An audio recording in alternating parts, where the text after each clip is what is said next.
Call on Government Order of the Day number 2. Parole Amendment Bill interrupted debate on third reading. Members, when we were last debating this bill, the National Party has the next call, and I'm calling Todd Barclay. Thank you, Mr Speaker. And in introduction, I'd just like to challenge a point a couple of my colleagues made, Barbara Kruger and Jonathan Young, and then the Honourable Annette King, about calling Wellington and New Plymouth coffee and cafe capital of New Zealand. Let me introduce you to Gore. We have cafes, coffee, culture, gold guitars, and A&P shows galore, and a huge fish. But just moving on to the Parole Amendment Bill, just to segue in there slightly. It's an honour to rise and to speak in support of the Parole Amendment Bill in its third reading. As we heard last week, one of the main objectives of this bill is to decrease the number of unnecessary parole hearings for offenders, which will in turn decrease the amount of stress, trauma and heartache victims of crime must endure. Each year there are 5,000 parole hearings, and on average there are 3 parole hearings per prisoner before parole is granted, at a cost of about $1,000 per hearing. This bill requires that when a parole board declines a parole application, that it sets the next hearing date. There is also a provision for the board to identify relevant activities relating to the risks the offender poses to the community, and the offender must achieve these before their next hearing. If the offender achieves them early, then the case can be brought forward. Mr Speaker, there are strong incentives also for prisoners to address their reoffending and their offensive behaviour before they reintegrate back into society. If we can curb this behaviour before they leave prison, they reduce the chance of reoffending when they get back into New Zealand society. This bill also provides for greater flexibility for the parole board to set hearing dates, also to align with the completion of rehabilitation programs that are currently running. The Department of Corrections is strengthening rehabilitation and a focus on rehabilitation with the introduction of case management systems for all prisoners, and also they can refer prisoners for an early parole hearing if they're made significant progress. Also, some more work that's been going forward in prisons over the last few years is there's been more drug and alcohol treatment programs introduced, and all prisoners now have an education screening and individual learning plans. And by 2017, all prisons will be working prisons. This is helping to prepare prisoners for reintegration to the workplace and reintegration to society. The current changes are having impact, not just the parole hearing, the parole work, but also the wider work being done in the correction space. The Southern Police District, which takes in Central Otago and Otago, as well as Southland, has one of the lowest levels of recorded offences per 10,000 people, with one of the highest resolution rates. From 2012 to 2013 to the financial year of 2013 to 14, there was a 5% reduction of crime nationally. Total burglary offences have reduced by almost half in 20 years to 2,433 recorded offences in the last financial year. This is evidence that National has embarked on a comprehensive program of reform to protect communities and to prevent crime by putting victims first. It's working, and New Zealand now has one of the lowest the lowest crime rate since 1978. As a government, we're delivering on a better public services program, and that's one of our 4 priorities in this term of government.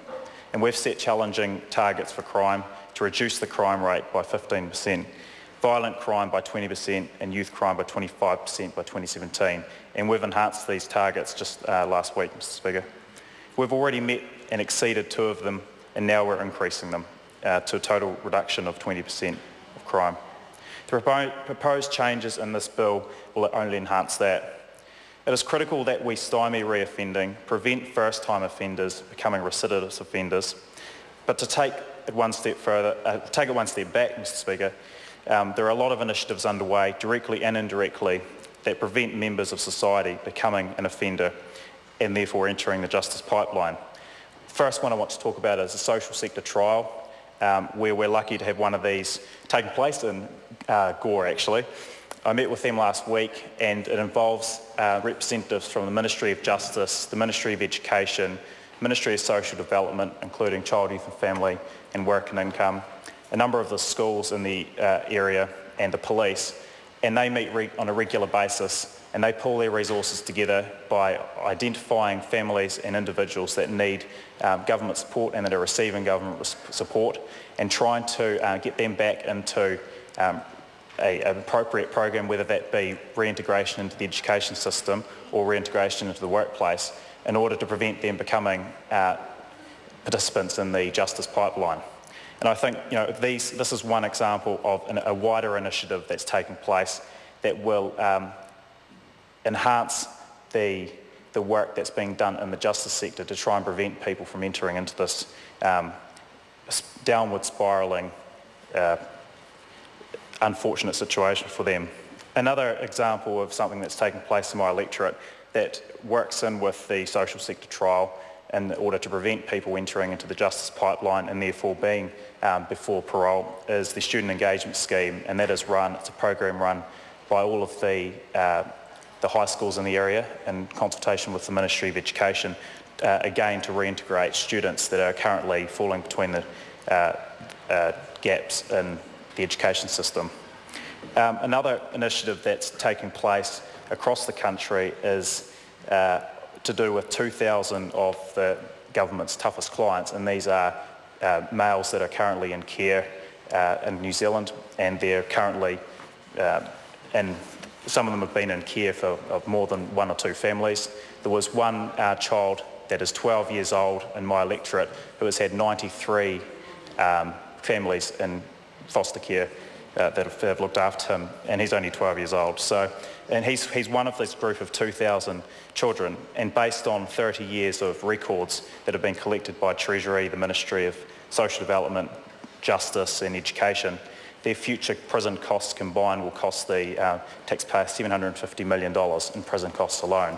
If they continue on the path that they're currently going down, which is exiting the education system and not getting a proper education, which will then see them being able to participate in the workplace.